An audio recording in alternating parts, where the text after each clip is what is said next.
Konnichiwa, good evening, everybody. Whether you're watching this live or on demand, welcome back to the Super Reliable Studios. Welcome back to our coverage tonight. This is New Japan Pro Wrestling, and we are on the last stop in New Japan of America's side as we bring you coverage tonight of the last stop before we head back to Tokyo on the road to Tokyo Dome, preparing for Wrestle Dynasty and Wrestle Kingdom. This is Strong Style Evolve. Let's freaking go. Hello, everybody, and welcome once again. Walter Cruz, Rage of Wrestling, Noah Foster, the Simple Man. We are the Simply Reliable, and we are here representing the Simply Reliable Studios as we keep you engaged and in tune across all the brands, all the specials, across all things wrestling. Shout out to AW fam, whether it's WWE, NXT, Ring of Honor, AEW, TNA, ROH, NJPW, or Independence. I hope everyone's had a great weekend, as of course we are literally just mere days away from the holiday, 10 days to be exact. And we hope that you guys will enjoy our watch along fun and reactions with tonight's show.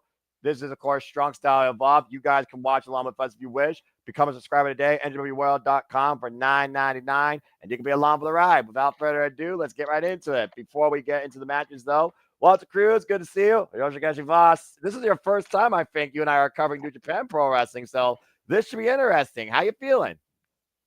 I'm feeling good. I'm a little nervous about pronunciations, but other than that, I'm feeling great. And, this is what professional wrestling is about. This is what our channel is about. No matter what, we get into it.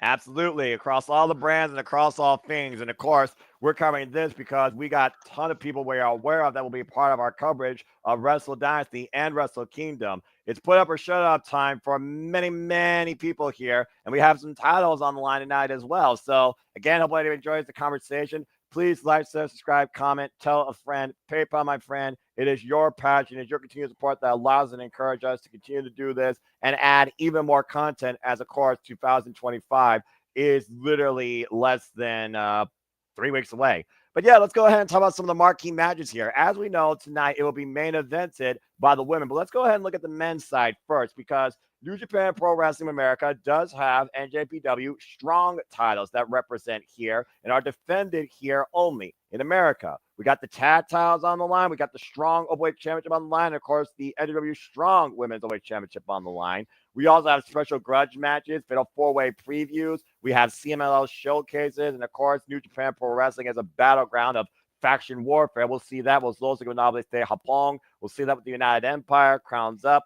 We also have women's action earlier here with prospects of the NJPW Academy, including Johnnie, Robbie, apologies if I screwed up your name, Matt Vandagriff, who's been the strong survivor pretty much. He's won every match on the show, and he Let's faces start. another foe here. I think this is probably going to be an opener, so I say we should start here. All right. Well, actually, that won't be the well. That might be the opener of the main card, so I'll take it. Yeah. Yes, indeed. Lio Rush versus Hechicero. Lio Rush, of course, who formerly tagged alongside Yo in Chaos on their way to try to pursue the IWGP Junior Heavyweight Tag Team Championships back at Wrestle Kingdom 17. A filling effort, but also he also has previously challenged for the IWGP Junior Heavyweight Championship. And of course, Lio Rush is multifaceted, one of the youngest, fastest people in the game. He was recently involved here, as we know, on the last NJPW America show, Fighting Spirit Unleashed, where he beat Mustafa Ali. So now he's got a chance to beat the Mad Alchemist from CMLL, Hechicero. But seriously, this is going to be a unique challenge for Lio Rush. Hechicero, of course, is one of the most well-regarded, respected veterans in all of Lucha Libre. You've, of course, seen him in action firsthand with CMLL and AEW. And this is the first time ever matchup. And the fact that Lio Rush right now doesn't have any direction in NJPW, this is a very unique showcase opportunity for him. But what do you think of this? And again, you've seen Hechicero in action. How does Lio Rush neutralize the methodical, technical approach of the Mad Alchemist from Mexico? If anybody can go with that kind of lucha libre style and match it, it is Lio Rush. Like we've seen him perform it in the cruiserweight division of WWE. We've seen him in AEW. What is he involved in now? That tag team right now in He's right now, AEW? yeah, with a tag team in Action and Dread. And of course, they are now the new number contenders to Private Parties AEW Tag Team Championships. And to your point, there are those that have overcome Hechicero, including but not limited to most recently Claudio Castagnoli. Mm-hmm.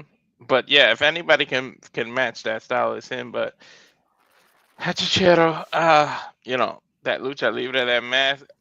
You know, it's funny. People that come from Mexico do so well in Japan too. It's like those two styles are so similar. The only thing is Japan's a little more aggressive, while Mexico's a little more showmansy.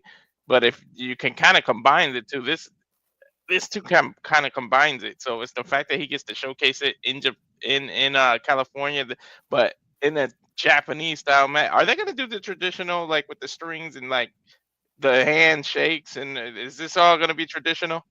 It's hard to say, but also you got to consider Lio Rush represents AEW, while Hechicero represents CMLL. And of course, as we know, Wrestle Dynasty represent both these companies along with 3 others. So consider this a Wrestle Dynasty teaser as we look at a clash of styles that could come possibly also January 5th. And again, Lio Rush coming off a career win against Mustafa Ali at Fighting Spirit Unleashed. Momentum does favor the man of the hour, but again, he's got a hell of an obstacle for the first time ever. You know what? With that momentum, he could probably afford the loss thing and just go right back, because this isn't gonna intertwine with AEW storyline. So he Not that can I lose see here, it. but yeah, but I don't know. These matches are gonna be hard to pick because who's to know what happens after? Like some of these are gonna end up being one and done. I know one of them that I want to happen, but we'll save it for later because it's the main event. But you know what I want to happen. Oh, of course. And the beauty with New Japan Pro Wrestling, it just flows through. Of course, we'll have a brief intermission talking about the upcoming Road to Tokyo Dome, the Wrestle Kingdom week. Speaking of Wrestle Kingdom, great match to pick next. Go ahead and let's preview that one, because we also have a fatal 4-way match, first fall, 30-minute time limit, with 4 different teams represented. And these 4 teams will be involved in fatal 4-way action in the Tokyo Dome January 4th for the IWGP Junior Heavyweight Tag Team Championships. We, of course, have representing the tag team champions, the Intergalactic Jet Setters, the Time Splitter, Kushida, again, 1/2 with Kevin Knight. We have representing Bullet Club War Dogs, Clark Connors. Partner Drew Maloney will not be involved in this match. Representing Catch 2 and 2 is TJP. His partner, Francisco Akira, will not be involved in this. And, of course, the last person you saw is 1/2 of the winners of this year's Best of the Super Juniors Tag League, who earned this opportunity at Wrestle Kingdom. You are looking at not the Sniper of the Skies Robbie Eagles, but his tag partner in the Japanese young punk, Kosei Fujita. Everybody here is lobbying for momentum as we head into the Tokyo Dome January 4th, where those titles will be on the line. And I must point this out. Last year, the IWGP Junior Heavyweight Tag Team Championships did change hands January 4th when TJP brought the Oswong to life and he and Francisco Akira beat the War Dogs. There's a lot of intertwining dynamics here in this 4-way as each team garners basically a victory over one another. So again, it's truly anybody's game right now to get that momentum ahead of January 4th. It's gonna be a lot of high flying. This is gonna be one of the hardest matches to follow, as we call, because it's gonna be like. I got the feeling, we'll apologize in advance because I got the feeling we're gonna talk over each other, but it's not gonna be on purpose. It's because every time we're gonna try to say something, another move is gonna happen. Like this ain't gonna be slowed down at all. Like this is Junior gonna Heavyweight be. Division. They are fast, furious. They are innovative. This is New Japan Pro Wrestling. And Walter, I hope you have a lot of fun and enjoy your first time exposed to New Japan Pro Wrestling live on the call. Charles, Lily, Cincy, by the way, good to see you. Hope everyone enjoys, again, the coverage. Guys, you can go to NJPW1972.com to read the preview for the matches as I try and engage you in as much of them as I can, as we're just 4 minutes away from pre-show action. And again, you can be part of the fun here. Become a subscriber, NJPWworld.com, because this won't be the only stuff we cover from this service, I assure you, because the biggest shows of the year are coming up. January 4th, January 5th, Wrestle Kingdom, Wrestle Dynasty. You have to see it to believe it.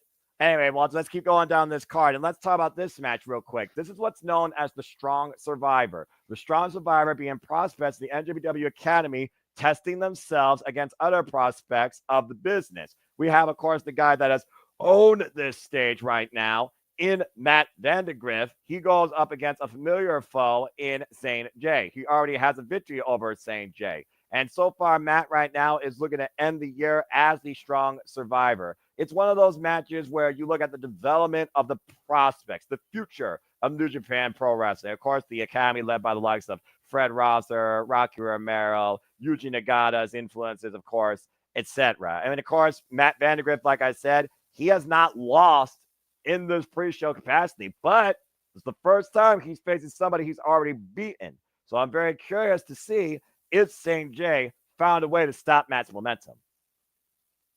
Yeah, you said this is the strong survivor match, right? Yes, it's basically a Is that demonstration. the one that Kenta won the first Uh, time they did it, but it was kind of like a battle royal, and then it ended kind up of. like, A yeah, little bit, kind of. yeah. Okay, I know what And this match yeah, is now. Yeah, and of I course was like, Matt why does that Vandagriff. sound familiar? Oh, well, I mean, also Matt Vandagriff. Shout out to Jeff Meacham and JJ Williams. He's been trained out of Santino Brothers Wrestling Academy. Mm-hmm. And So there you see the yeah, schedule right there on your screen, Walter. As of course, we are mere moments away from the pre-show ticket center stage, and then we'll head back to Tokyo. We're not going to cover the road to Tokyo Dome, folks, because again, we didn't make it official. But again, you can check out the shows December 22nd, December 23rd, NJPW.com. The final matches for New Japan Pro Wrestling this year before everybody takes a break until Wrestle Kingdom week. Phew. Go figure. The irony that it's called the Walter Pyramid that we're calling the thing, huh? Well, I mean, Arena. you want to talk about irony? Let's just put it out there real quick. It was this very venue in 2022 that Mercedes, when they not only main evented, she got got hurt. injured and lost out on becoming the inaugural NJPW Strong Women's Champion. Now she comes into it 1 year later and a few months later, not only as champion in the main event, but against a very familiar foe in Stardom's Wild Heart, Hazuki. Last time Hazuki and Mercedes Mone clash was during the Triple Threat occurred at Genesis in 2023, when Mercedes Mone was the IWGP Women's Champion before losing that to Mayu Iwatani. The fact that Mone has to defend this title tonight and her TBS Championship on Wednesday at Dynamite, there is a very real chance that Mercedes Mone might go bankrupt before Christmas. I don't know, but she better lose this title. Yeah, Well, not to be I'll biased. be unbiased, but I'm right. like I want Stardom needs to win that. Like for real. Hazuki just needs to do to win that and represent Stardom with that title. But that's Hazuki probably the main event, correct? That is correct. The women are main event, and of course, Hazuki won this opportunity in fatal four-way action at Fine Spirit Unleashed, outlasting Anna Jay, her tag partner Koguma, and Trish Adora. And I really am hoping that Hazuki wins this, especially after falling short for the Wonder Storm Chairman against Natsupoi, who will be defending that title against Starlight Kid at Stardom Dream Kingdom. Of course, a multiple-time Artist of Stardom champion, tag team champion, Gods of Stardom, and of course, a former high-speed champion. So we'll see if Mercedes Mone can outspeed and out-crazy Hazuki. We'll see. Well, from one female match, let's go to the other one. We just saw her get a title shot in AEW in a failing effort, mind you, but it led to the return of Toni Storm. So you can't really complain too much. No, but Mina Shirakawa against Johnnie Robbie here. Is that the one that's in the pre-show, or this is the main card? Yep. That's the one on the pre-show, and Johnnie Robbie's been through a lot of stuff in her career. In fact, this is her second match this year. She recently came back and had a match at West Coast Pro Wrestling, a win against Sandra Moon, but she's a very bright prospect of NJPW as we go inside the Walter Pyramid and the capacity crowd filling in on the bleachers. Of course, with victories and action against the likes of Maja Slamovic, Brooke Havoc. She's been involved, of course, in Ring of Honor here in NJPW, and also, of course, in Spark Wrestling. And Johnnie is somebody that you should not count short. But Mina Shirakawa, to your point, is coming off that loss to the Glamour, Mariah May, for the AEW Women's World Championship. Wait, we're not starting with that. We're starting with the Iron Survivor. Wait a minute, huh? Yeah, we usually start with this, dude. It usually is the opener. So hello, everybody, and welcome into the action as we kick things off light and simple here with the Strong Survivor match. As I said earlier, I'm getting a little tired, excuse me. Zane J going one-on-one with Matt Vandagriff. I want to give a shout-out, by the way, to Walter Stewart, and Veda Scott, our English commentary, of course, for the NJPW of America brand, and the voice of New Japan Pro Wrestling, Walter Stewart, for the English translation. And this is a rematch, like I said before, with the guy that holds currently the Open Survivor, Strong Survivor title. Excuse me, easier for me to say. In Matt Vandagriff. Again, he's been a freelancer doesn't necessarily play by the rules, but does what he needs to do. 7 years of experience. He is known as the flip artist. And again, trained out of Santino Brothers Wrestling Academy. I don't know why I see his name and want to go Vandagriff. I don't even want to say it the right way. Like, it's just the way it's spelled is just, it makes you, I don't know. I guess I'm being stereotypical. I mean, it also just might be the way that you feel about it. And again, Yeah. the last time that Matt Vandagriff took on Zane J was back at Windy City Riot earlier this year in Chicago. He beat him in less than 4 minutes. Damn. All right, we're starting hot. Oh, boy. Yeah, you're not kidding. Well, I mean, hey, the position of a strong survivor is on the line here. This is the last freaking strong survivor match of the year, and Zane J immediately on the attack. I want to remind you, by the way, this match has a 20-minute time limit. Oh, Double leg takedown. Yeah. Looking for maybe a fundamental move of the NJPW dojo, of course, in the Boston Crab. You got to think about the fact that these two young prospects are going to utilize many of those fundamental tactics of the NJPW system. Whoa, man! Damn. Jay just shoulder tackled Vandagriff like halfway across the ring. Yeah, inside out, upside down. And Matt Vandagriff wins against the likes of Alan Breeze and Seabass Finn during his run as this year's Strong Survivor. And again, we got so much more action to come. Walter, you were talking about the graphics earlier. We got the Alpha, Konosuke Takeshita involved in tag team action, a preview of Wrestle Dynasty. We got Los Gimnales de Japón, Yota Tsuji. Oh, man! Alley-ooped up into the rope, almost a flat jab of sorts. And sending it out here to the outside. I think I'm a half a second ahead of you. Now I just paused for a little bit, and then there we go. Baseball slide I just got. Yeah, I got that too. And also for those that don't know, New Japan Pro Wrestling has a 20 count on the outside of the ring. Mm-hmm. And again, talking about all the different disciplines, Matt Vandagriff, not very much of a high flyer, not so much in this run of his career. Snap suplex on the floor, though. He reminds me of when JBL was part of the Acolytes, like his build and everything. Uh-huh. And Vandagriff right now, again, in firm control here. Well, you got to the count of 20, so take your time out there. Well, if nothing else, it's a great opportunity here for Zane J to try and regroup. It's one of those things that Zane J, of course, he felt he had to step up here. Like I said, these two have only met each other 2 other times in their respective careers. Their actual first encounter was outside of NJPW in the promotion FSW in Las Vegas Toy Con. And Matt Vandagriff won also there. Zane J has not beaten Matt Vandagriff yet. Oh, jeez. Ugh. We went from 9th-inch chops to just slapping down on his chest. Yeah, Shitoshi Kojima approved. Big splash by Zane J here in the corner. Big shoulder block. Takes Matt Vandagriff up and over. Hook on the far leg. Gets the 1 count. I do like the shout out to the old school NJPW ring. There's no like 3 turnbuckles. It's like the one long one like boxing is. Well, that's always been the fundamental disciplines of NJPW and Pro Wrestling Noah. Honestly, it's been the fundamental disciplines of pretty much a lot of, not most of Japanese professional wrestling. Mm-hmm. And it's that cradle, hook of the near leg, trap the neck, got a 2 count. I think Zane was going for a Boston Crab, but Vandagriff was able to reverse it into that cradle. Well, it goes back to that experience and awareness that I talked about earlier, of course.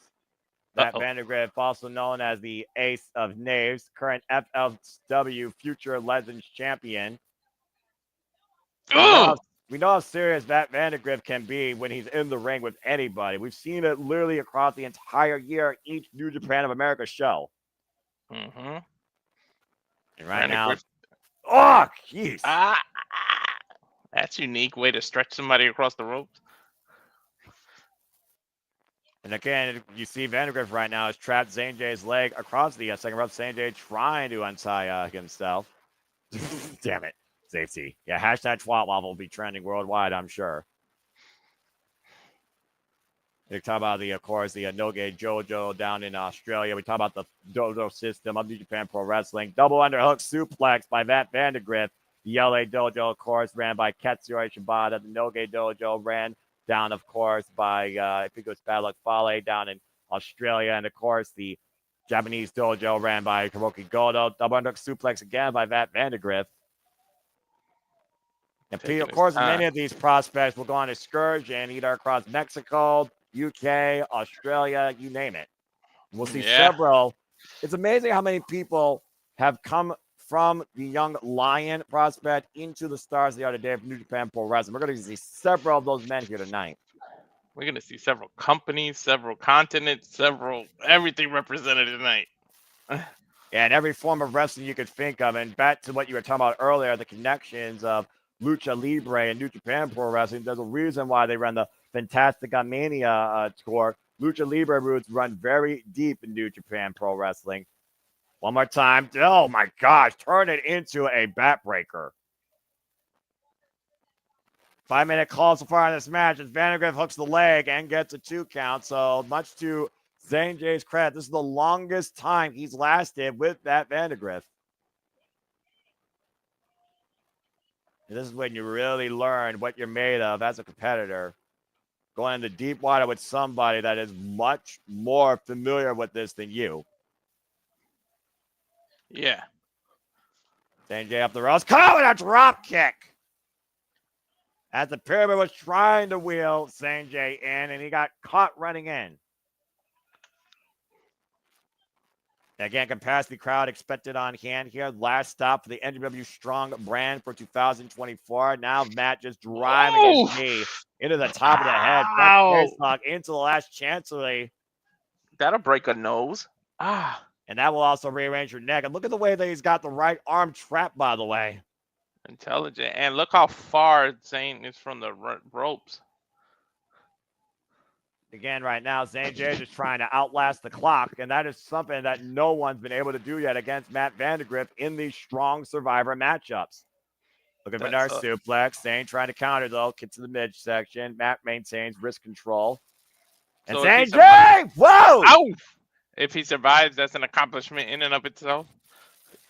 I mean, honestly, yes. And I have seen plenty of young Lion rivalries end in a draw. Usually under 10-minute and 15-minute matchup circumstances. And you see right now, Zane J is checking his nose, to your point, making sure that he doesn't have a broken nose. No bleeding so far as Matt Vandagriff is trying to rearrange his spine. Yeah. I mean, he had literally a front face lock. It left his face open, and he got caught about 3 or 4 knees. Zane J trying to build momentum here. Takes Matt down with a clothesline. Follow-up drop kick. Beautiful drop kick.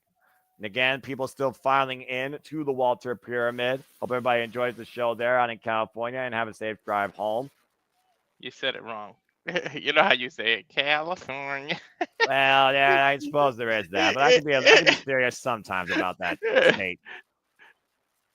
Oh, no! Beautiful low drop kick right aimed at his knees. Tiger feint kick follow-up. And Matt Vandagriff immediately seizing back control. Kicking him out of the corner. It was a 619, I guess. Drop kick! That was elevation high there. Yeah, he elevation there. He completely cleared the top turnbuckle from the ground. And Zane J up and over with the slingshot plunge. It's a cover. I'll go both ways. Kick out at 2. I almost thought it was over for a second. I always love seeing the genesis of this business develop on the Cerulean Blue, particularly for this company and this brand. And of course, each Japanese discipline has their own dojo system. I mean, I'm not going to discount Pro Wrestling Noah, Zendai Girls, Stardom with their New Blood, DDT, Dragon Gate, All Japan Pro Wrestling, just to name a few. Yeah. Looking for that double leg once again. And Matt Vandagriff grabs the ropes, hoists up to his feet, catching him with an enziguri, rocking AJ down to his knees. Gets the midsection, up kick, combination offense, taking AJ down to a knee, and Matt Vandagriff might be looking for that kill shot. Block the kick, though. AJ catching him. Uh-oh. Watch for this. That fall-away slam that was, Razor Ramon's favorite move, Joe Henry uses a lot now. Again, CJ, though, has to be aware of the clock, though, will come into play. It's one of those things, though, when you look at tails on the tape all the time in wrestling, there are some metrics you can't measure. That's heart, that's determination. And that might be the difference maker here for Saint J in what could be a redemption arc for him. Oh no! Ooh, his head almost hit the pure ground. He missed he landed on the mat, but by like a few feet, he almost missed it completely. Yeah, but that still was a very nasty fall. Yeah, I mean, how many times have you and I talked about how the ring is about 20 feet from the ground? You add that he was on the rope when he got thrown. That's another 5 to 10 feet. Look at that Vandagriff! Wow, that's a big guy to be flying like that. I guess that's why they call him that. Wild high risk here, but you can't pin him out there. And Matt realizes that after springing off the top rope with a launching cannonball, once again up to the top. Massive frog splash! That very well might be it. Can to clinch him as this year struggles. Oh no!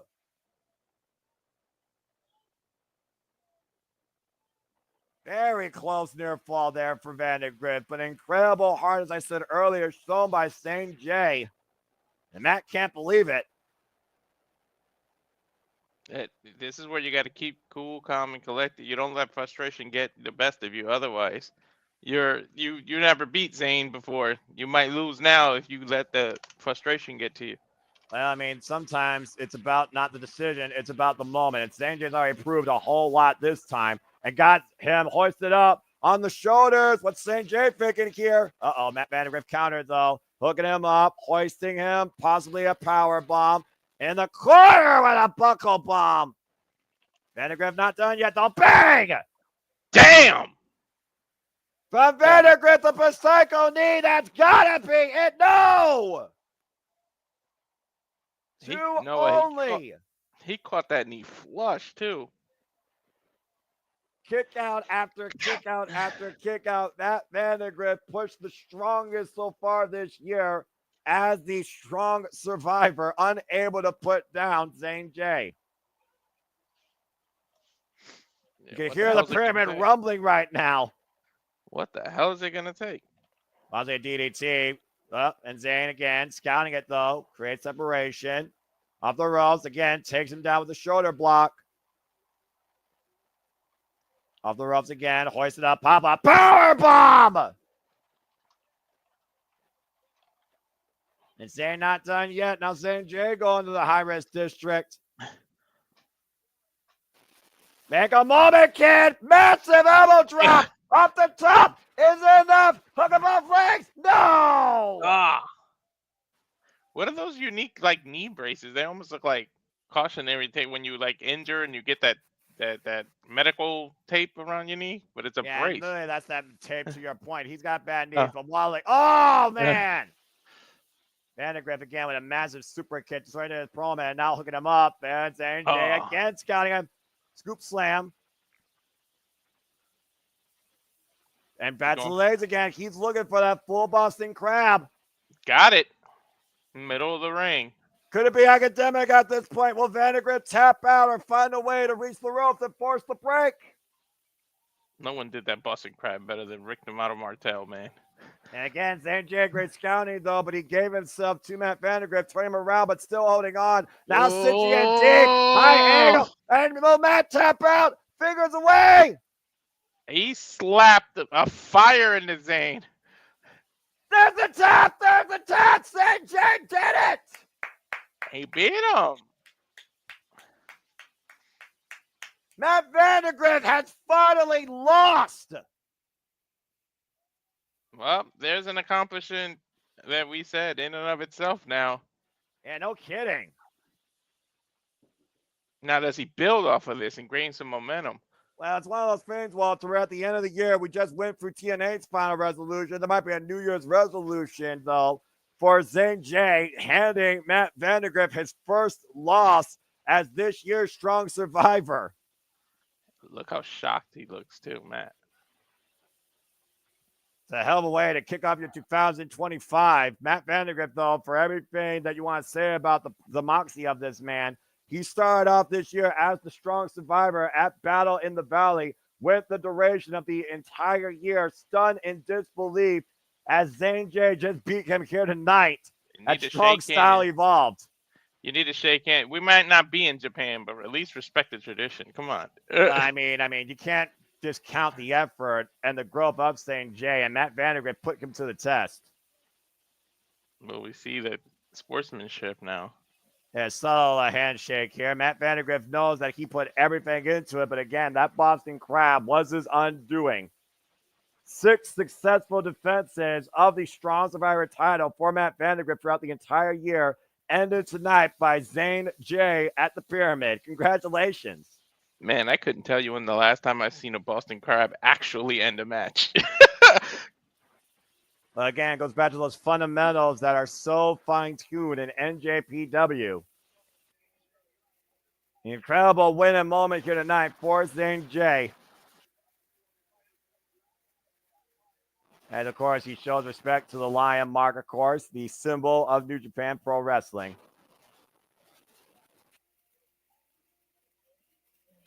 Well done, Zane J. That was a really good match. I really enjoyed that. Again, he really hung in there. And once he got that Boston Crab, he kept looking for it and looking for it. He was hell-bent on holding on to it, and that did the trick. Matt, it looked like he was trying to break it, and when he smacked it, I think he smacked more fire and motivation into Zane. Zane locked it in even harder after being slapped 3-4 times. Right. Well, why don't we go ahead and talk a little bit more about the action here tonight. Now we got a moment to breathe. As I said, we got strong titles on the line. Not just the women. We also have the men's title on the line, but we also have this special tag team match. We'll talk about this real quick. You all know Shingo Takagi, of course, the never Openweight champion, well regarded as one of the best wrestlers and one of the strongest, baddest motherfuckers in all New Japan Pro Wrestling, holding the BMF title itself. He's alongside running mate in his faction, Yota Tsuji, representing Losing Nabete Hapong, and they are going up against the Alpha Konosuke Takeshita, current AEW International Champion, alongside the Scapegoat, representing House of Torture, Jack Perry. And this stems from the fact that we got Konosuke versus Shingo, title for title, at Wrestle Kingdom, and the winner of that match will go on to face the Stone Cold Tomoshi E with both titles on the line at Wrestle Dynasty. While Yota Tsuji, he will go one-on-one with Jack Perry at Wrestle Dynasty, but he might be going in there as the global heavyweight champion if he beats David Finlay at Wrestle Kingdom. So a lot, again, like I said, every match here is about building that momentum. The momentum, but this is the tag that I'm looking forward to is the 6-man tag right here. Yeah, Zach. The preview. Zack Sabre Jr., Bad Dude, Tito, Shane Hayes against Shota Umino, Fred Rosa, and Tom Lawler. I'm really looking forward to that one. Well, considering the fact that literally is a preview of our Wrestle Kingdom main event where Roughneck Shota Umino will challenge the frontman Zack Sabre Jr. for the IWGP World Heavyweight Championship January 4th at Wrestle Kingdom, you have to consider that being the most important here. The thing about Zack Sabre Jr., he has not been able to beat Shota Umino in tournament action. Each tournament this year, whether it was the New Japan Cup or the G1 Climax, Shota Umino has been Zack Sabre Jr.'s undoing. But when it comes to the follow-up, Zack Sabre Jr. has gotten the better of Shota Umino. And Shota no longer doing this on behalf of his former mentor, Jon Moxley. He's trying to be his own man and literally lead New Japan, as both Zack Sabre Jr. and Shota Umino will be the main event in the Tokyo Dome for the first time ever. And you were talking about tag team and men. Well, let's talk about the Open Strawweight Tag Team Championship now. James Drake versus Zach Gibson and Royce. Versus Royce Isaac and Joel Nelson. Tell a little bit how we got here. Well, and what these titles mean. Well, the NJPW Strong Openweight Tag Team Championships means so much. You could ask Shane Hayes, Mikey Nichols about that. You could ask former champions, Motion Machine Guns about them. But the fact of the matter is right now, our current champs are the grizzled young veterans after beating TMDK and what many people called an upset, including me. Why the West Coast Wrecking Crew, Royce Isaac and Joel Nelson have been hell-bent on getting these champions for the longest time, even at the expense of losing a friendship with filthy Tom Lawler in the process, as Tom Lawler and, of course, Fred Rosser formed the tag team Dirty Work. In a hellacious 3 stages of strong match, though, back at Fine Spirit Unleashed, West Coast Wrecking Crew has put the past behind them and has only looked forward and literally called out the Grizzly Young veterans to put those titles on the line, and they will do that tonight. And again, folks, stick around. We're here for you the entire night. Walter Cruz, Noah Foster, NJPW. Sandy, good to see you. My longtime friend, of course, in all things Japanese professional wrestling, particularly professional wrestling, Noah. It's been a while. And again, it's crazy to think this is the last stop of the U.S. tour for New Japan Pro Wrestling, with only 2 dates left in NJPW's calendar year in Corrigan Hall before we rest up for Wrestle Kingdom Week. And also, yes, please, again, my deepest condolences and prayers of recovery to Kinare, as, of course, currently the IWGP Heavyweight Tag Team Championships are kind of up in abeyance. Greto Khan still holds one half of them, but they will be defending them against the Young Bucks at Wrestle Dynasty, and Greto Khan will have to pick a different partner. And also, Cal Newman, the Prince of Pace, may he get well soon as well. Devastating injury during the World Tag League. And while United Empire might be at a bit of a low right now, they still have a lot of upside to them, and we know that Greto Khan will defend the King of Pro Wrestling Championship against Taiji during the Road to Tokyo Dome Tour, as voted on by the fans what the match stipulation is. We know that TMDK, and of course, we have representation of the United Empire here tonight. The United Empire will have a chance once again for the Junior Heavyweight Tag Team Championships, and of course, we have Oiwa representing TMDK, the guy with the grip. We'll see if he can actually upset a madman in Gabe Kidd for the strong Openweight Championship, while Gabe Kidd has a date with a cleaner way for him at Wrestle Dynasty, saying that Kenny Omega ain't shit. I'm New Japan Spirit. The War Dogs run this. Well, we'll see what happens tonight. And so much more to come, Walter, as we are just mere minutes away from the show getting underway. I think we talked about all 10 matches now. I think pretty much we covered at this point. Yeah. So unless someone else has any further questions or want any other education regarding what you're going to see tonight, what's New Japan Pro Wrestling about, what we're going to do in the future of New Japan Pro Wrestling, because I assure you, we're not going to let up on covering New Japan anytime soon. I hope you all enjoy the ride and enjoy the engagement, because truly this is where the strongest spirits evolve. This is NJPW, and this is Strong Style Evolved. We got about 6 minutes, so let's let everybody know everything we're covering. So I'll start with the Renegades review video, and then we could do the watch-along trailer and show everybody what this channel is about. Let's do it.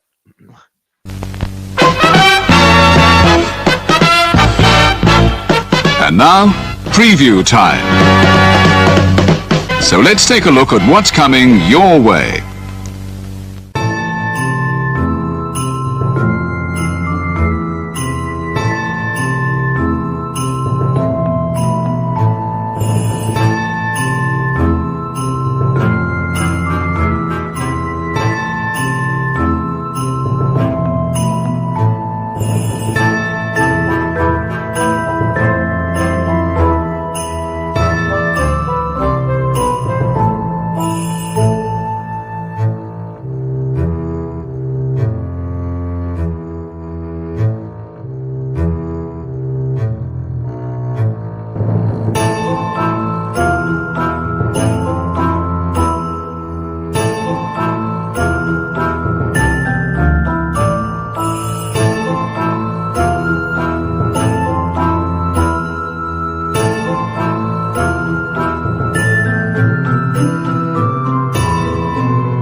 And now for a taste of things to come.